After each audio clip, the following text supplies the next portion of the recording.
It's 12:30, I think, on start the lecture. This is the third lecture of the CVSP 202. It's Introduction to Classical Islamic Thought.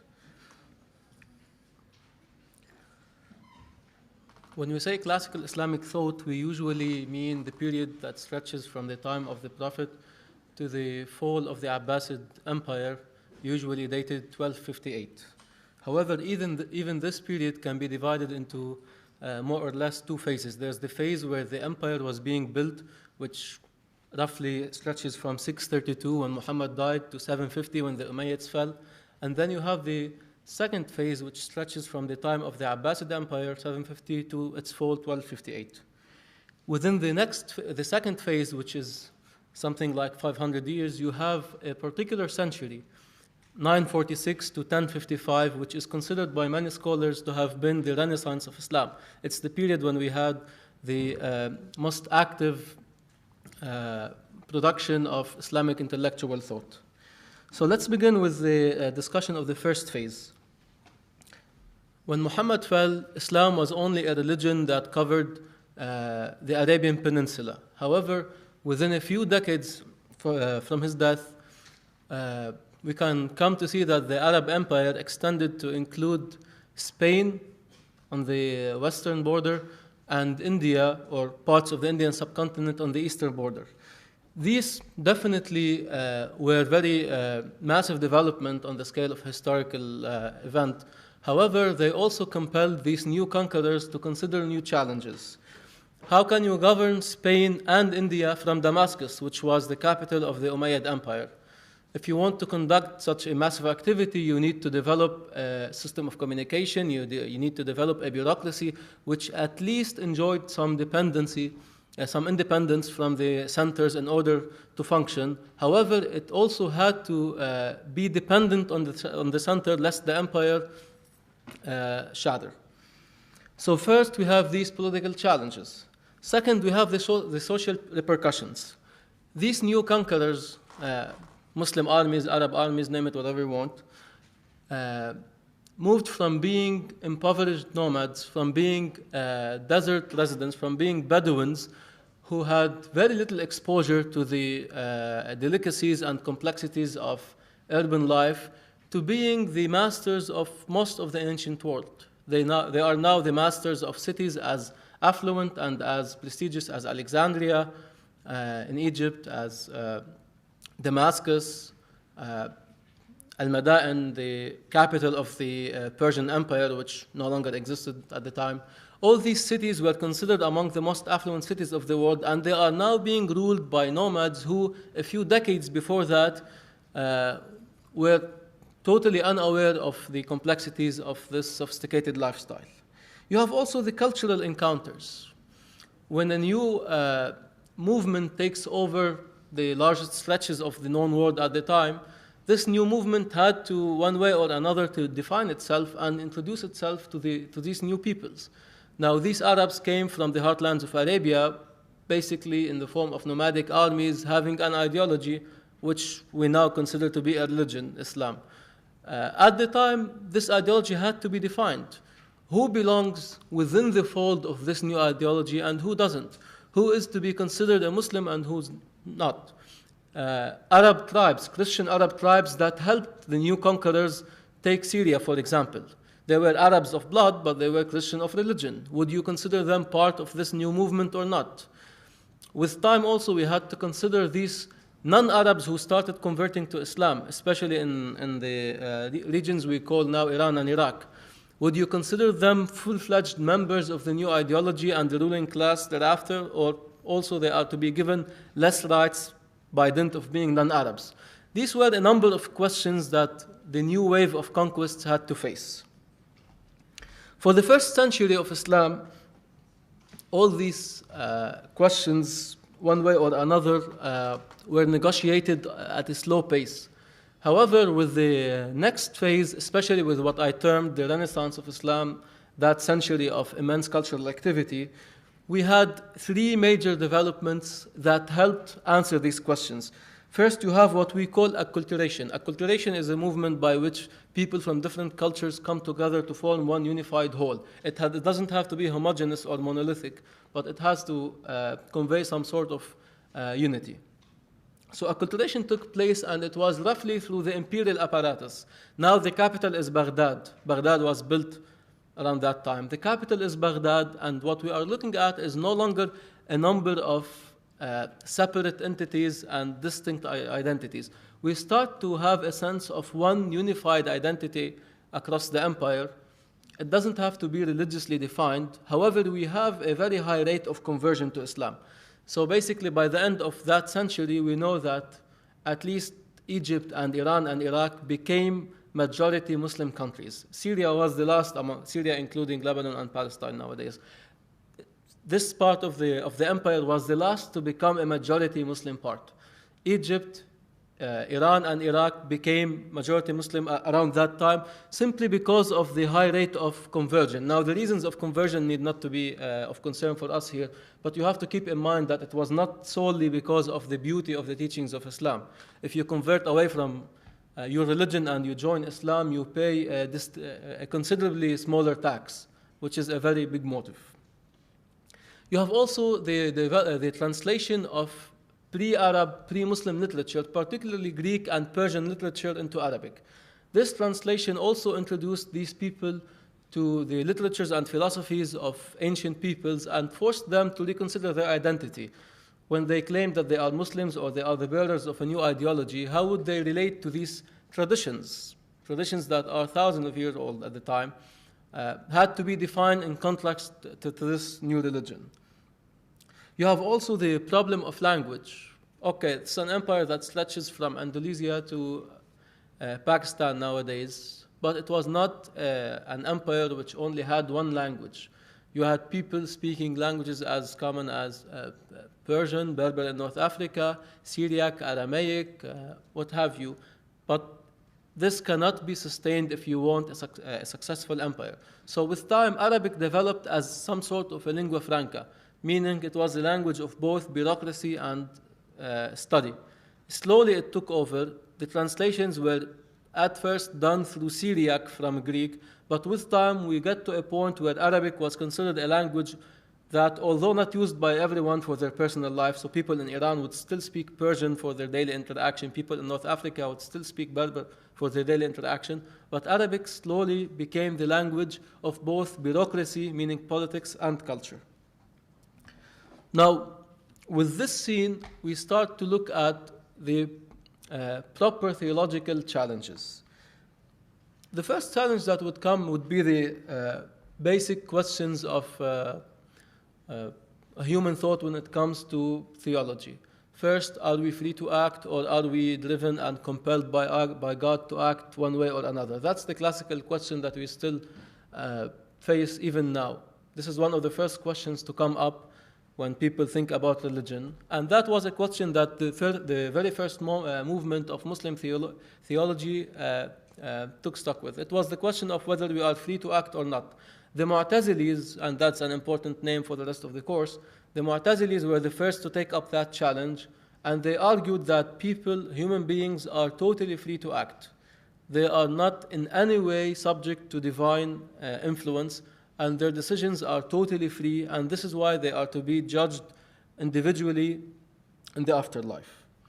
The other challenge that they had to take was more of a practical nature. What is the status of a grave sinner?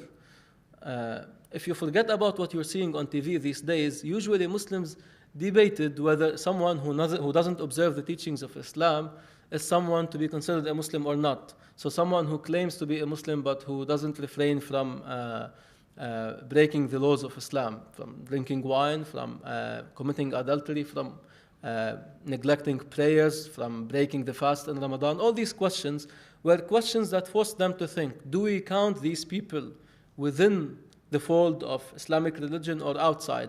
And also the Mu'tazilis were the first to take that challenge, and they thought that, you know what, we should develop some sort of a middle ground. These people are neither Muslims nor non-Muslims. They are to be considered among, they developed this famous phrase, al-manzila bayn al-manzilatayn. these people are neither believers nor non-believers. They are somewhere in the middle. They're in limbo, basically. The third question was a question that had to do with the interaction with Christians.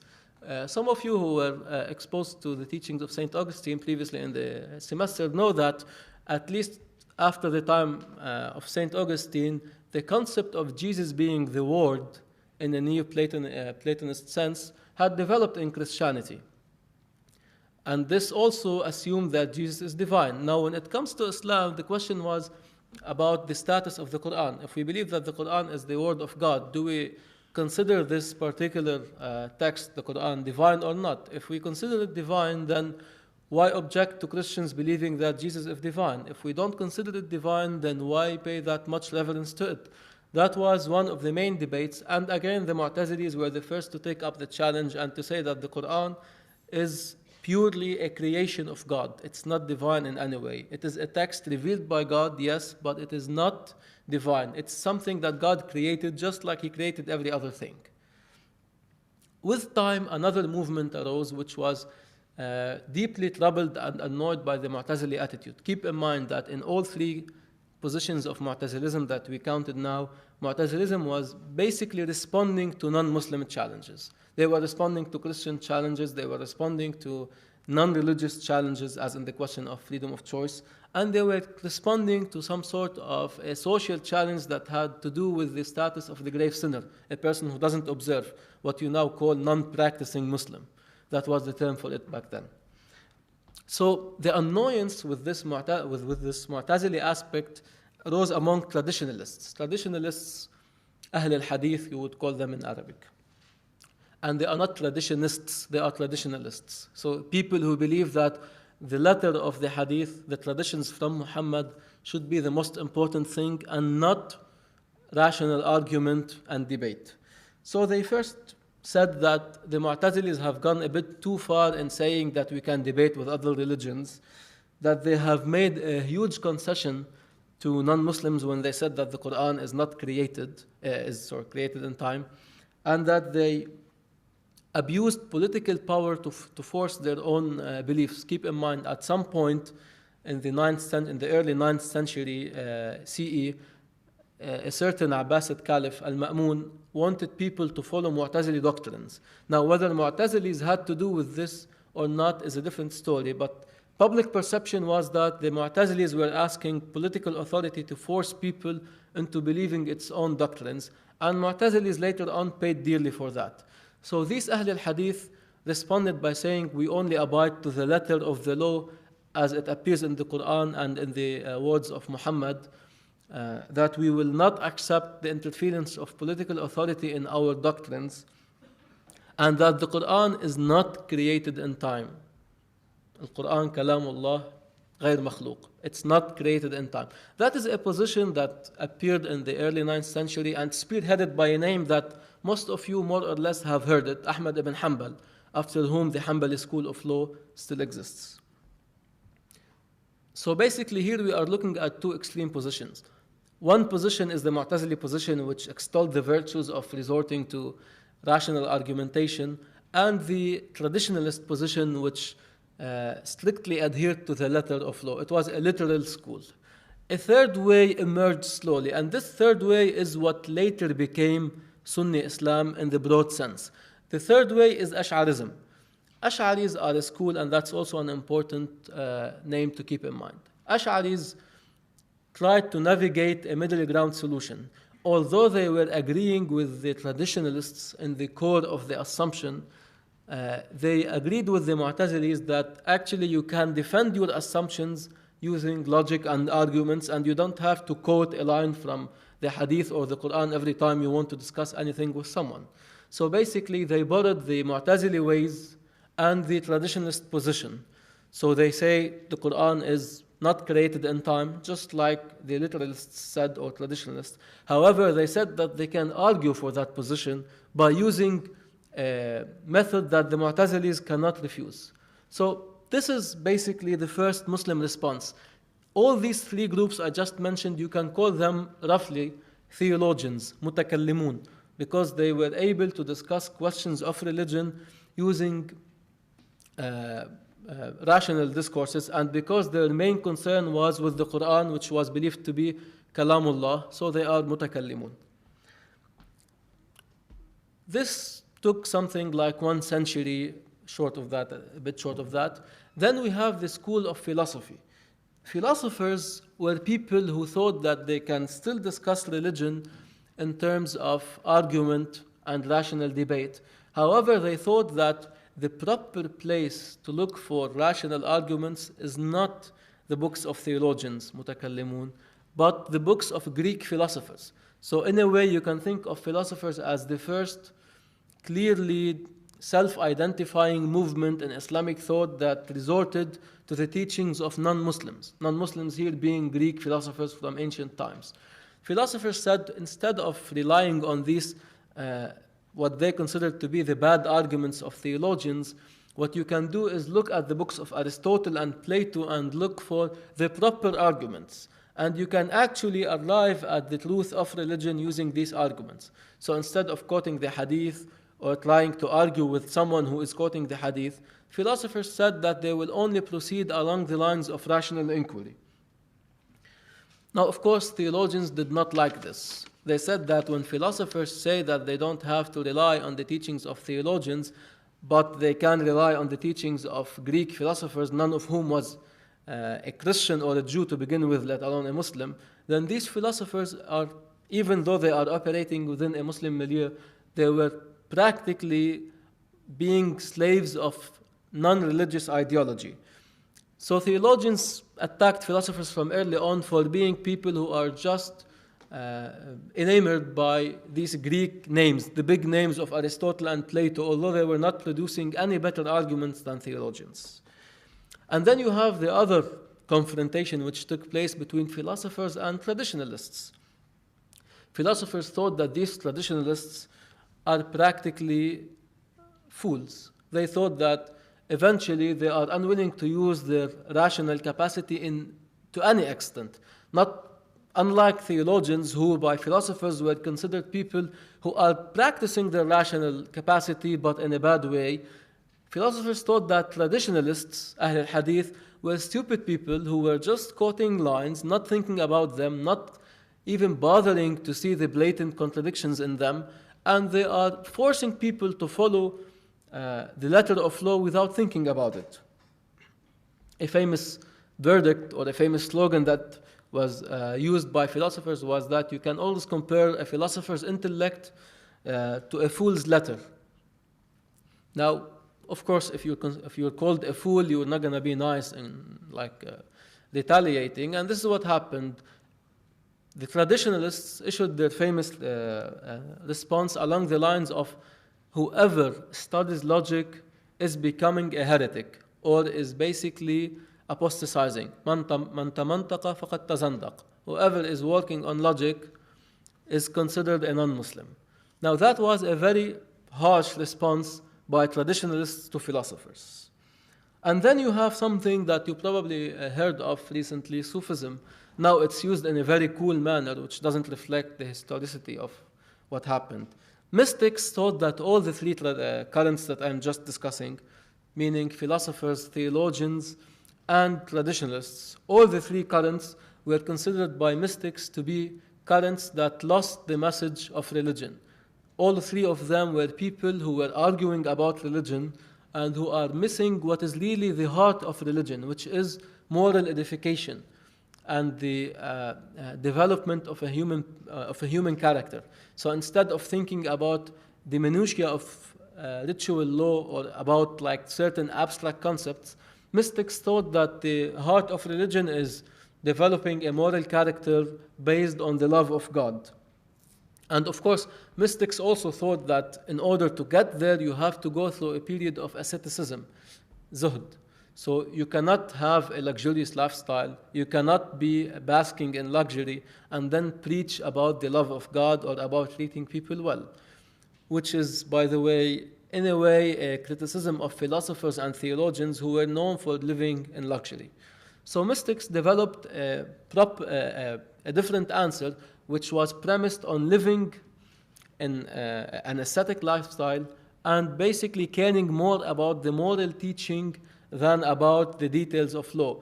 Mystics said that, of course, it's important to pray in a proper way, but it's not more important than treating people well.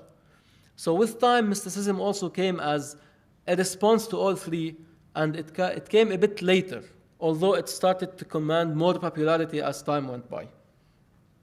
And then last, during this turbulent period of the formative stage of Islamic thought, you have the question of what you hear often these days. Who were the Shia and who were the Sunnis during these days? Now, nowadays we believe, or at least we tend to think, that Sunnis and Shia are very clearly marked entities with clear distinctions and clear-cut ideologies. Back in the time, it was not like this. Many people were not even aware whether they were Sunnis or Shia themselves. Things were very blurry at the time. The definition of each of these sectarian groups was a definition which was not yet complete. So whether you pray in one particular manner, whether you fast up to a certain point in the day, whether you believe this individual or that individual is better, was not a way to define a Sunni or a Shia at the time. Not even living in a particular neighborhood. Now all of these are now unfortunately applicable. But historically speaking, this was not yet the case. So we are talking here about a very complex portrait of Muslim society, a society that had all forms of movements active in it, and a society that did not develop sectarian identity in a full-fledged manner, at least up to the 10th century. Two major influences are worthy of study, and we included them in this particular course. We have first the epistles of Ikhwan al-Safa, and then the contributions of the great Imam al-Ghazali. For the epistles of Ikhwan al-Safa, we need to know a bit about their historical context. Ikhwan al-Safa were a movement that developed in what we call now southern Iraq, and it had its branch also somewhere else.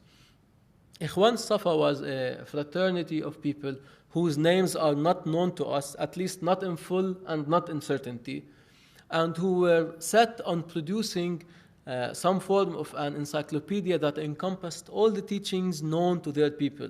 It's like producing an encyclopedia that covers physics, mathematics, theology, language, ethics, the main branches of study at the time. They wanted this to be a collaborative effort, so basically they did not ascribe any of the teachings to any one of them, but to the group. So these are the epistles of Ikhwan al-Safa, meaning they were written by the whole group, although probably it was the case that particular individuals wrote particular parts of the epistles. However, they decided to include all of it under the big rubric of Ikhwan al-Safa. In this, they wanted to convey the message that Islam, at least the way they understood it, is a universal message that doesn't have to be restricted to a particular ethnicity, to a particular sect, or even to a particular religious or dominational worldview. So basically, they would take pride in having among their ranks, meaning among the ranks of Ikhwan al-Safa, having people who were Persians, Indians, Aramaic, Ambat in the old term, Arabs, Chinese, Byzantine, Rome in the old term. These people were all considered to be among the ranks of Ikhwan al-Safa. They would also take pride in having among them people who, although not in the clear words of nowadays, who were more on the side of Sunnism and others who were more on the side of Shi'ism, and even to include among their ranks people who were not Muslims in the first place. They would speak about Hindus and about, now of course Hinduism is a term that was made up by the British in the 19th century.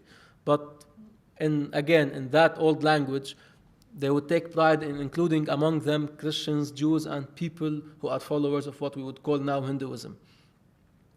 So that's the first main concern of Ikhwan al-Safa, to produce an encyclopedia which covers all the branches of knowledge known at the time on the one hand, and to include as many diverse groups in it as possible on the other. The other thing was to think about, for Ikhwan al-Safa, about the humanistic project. When you think about including everyone and covering all aspects of human knowledge, you are trying to say that the human experience is one, and that the human beings, although they are diverse, they are equal and similar, This goes along the lines of what is later known as the microcosm versus macrocosm. The macrocosm, the universe, the cosmos, is a big image of the human being, and the human being is a small image of the cosmos. Microcosm, macrocosm. Alam asghar, alam akbar. So for every star, there is a corresponding spot in the human body. For every natural phenomena, there is a corresponding phenomena in human psychology.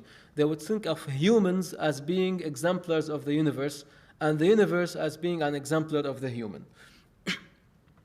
In this course, the assigned text is about a certain debate of a legal/ethical character between animals and the human beings about the claim of humans that they have the right to use animals. I'm not going to ruin it for you, but eventually you will see that most of the debate reflects this humanitarian spirit that Ikhwan al-Safa expressed. What are the limits of human use of the environment? Why are we to have this right, quote unquote, over other creatures? Are there creatures other than humans and animals who are basically eligible to function as arbiters of the debate? What is exactly the position of humans in the scale of beings, and what makes them so special? So that is one of the two texts. The other one is a text from Al-Imam Al-Ghazali. Now, a few words also need to be said about the historical background of Al-Ghazali himself. It can safely be said that Ghazali is the most influential theologian of Islamic history. It can hardly be argued that any other theologian of Muslim history had the effect that Ghazali had. Ghazali basically died in 1111, and his writings are still published and edited in many versions in most of the Muslim cities down to the present time. And not only this, because Ghazali himself was a Sunni Muslim, he was thought by Shia Muslims to be too precious to be left for Sunnis. So basically 5 centuries after he died, a certain Shia authority in Shia Iran later on copied his most famous book, Ihya Ulum al-Din, changed some things here and there, changed the title, and claimed the book to be also totally acceptable by Shia Muslims, because it was seen to be a book that cannot be left for the other party. So Ghazali is such an important figure in Islam who still exerts his influence on both Sunni and Shia Islam through different channels up to down to present time. Now Ghazali had a very turbulent life, in a way similar to Augustine's, although the text that we're going to read, the deliverance from error, is not in any way to be considered the equivalent of Augustine's confession. In Augustine's corpus, confession is probably the most important or among the most important. In Ghazali's corpus, the deliverance from error, al-munqidh min al-dalal, is nowhere to be compared to Augustine's confession. Ghazali had a few books that are way more important than the deliverance of error. What the deliverance of error has in common with Augustine's confession is that it is a description of personal experience and a description of an individual's changes and transformations along the path of getting to what he thinks is the right faith. That's the common thing. But do not make the mistake of considering them to be equal works by respective authors. In that book, Ghazali describes the path he went through from being a person who is a conventional Muslim who's imitating his parents' religion, to being a person who wants to think about religion, to being a person who doesn't believe in any religion, and so on, till he gets to what he considers to be the right answer. With time, you will see how he argues for each and every one of these right answers. However, in this lecture, I'm going to focus on a different aspect of Ghazali's thought. The different aspect is his perception in the later tradition.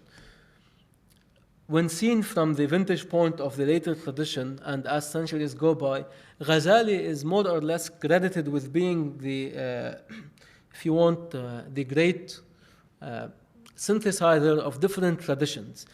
If you remember, towards the beginning of the lecture, we spoke about traditionalists, about philosophers, about theologians, and about mystics.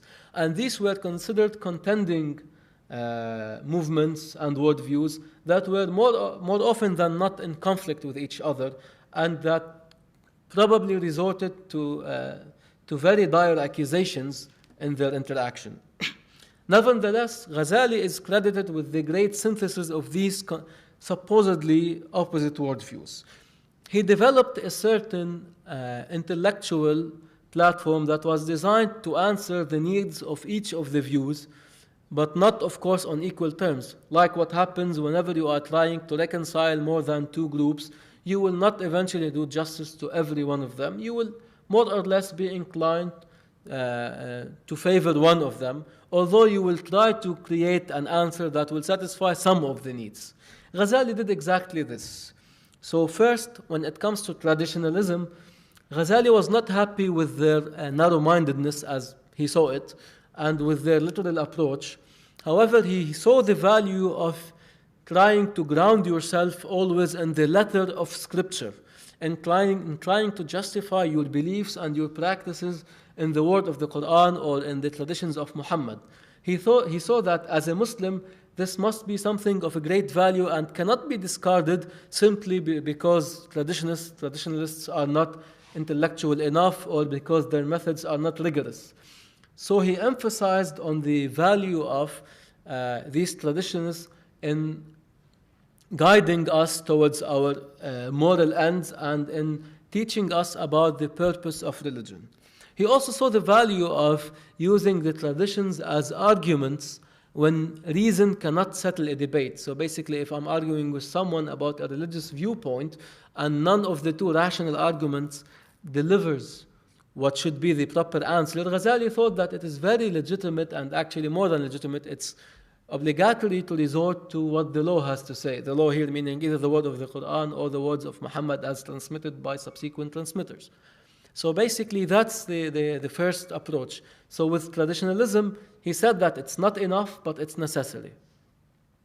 With theology, mutakallimun, he thought that we cannot do away with it. Eventually we live in a context where a lot of religious matters are open to debate, and you cannot silence others by quoting the law.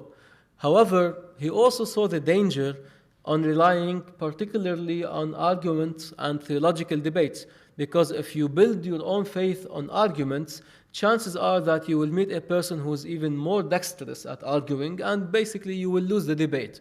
And if you have built your own religion on debate, losing the debate will cause you to lose your own religion.